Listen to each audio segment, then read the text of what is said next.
سبيل الدموع എന്താണ് ഇവിടെ നിങ്ങൾ ചെയ്യണത്? ഒന്നുമില്ല വാപ്പ. അന്റെ കയ്യിൽ എന്താണ് സാധനം?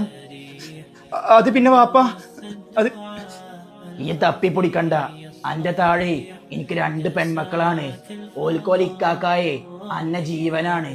അതുപോലെ എനിക്ക് എന്നും വേണ്ടി പ്രാർത്ഥിച്ചിട്ടേ ആ അടുക്കളയിൽ ഒഴുകിക്കഴിഞ്ഞ അന്റെ അമ്മ ഉണ്ടല്ലോ, ആ പാവത്തിന്റെ മനസ്സിലെ ഇജ് എന്നും പാവാണ്, ഒരു തെറ്റും ചെയ്യൂല എന്നാണ്.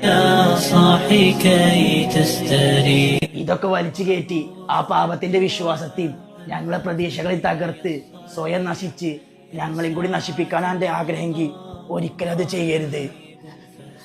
ഇതൊരു വാപ്പാന്റെ വാക്കായി കരുതണ്ട. സ്വന്തം മക്കളെ ജീവന തുല്യം സ്നേഹിക്കണ ഒരു കുടുംബത്തിന്റെ അപേക്ഷയായി കരുതിയാ മതി. جروح الكثير الجريح وينشأ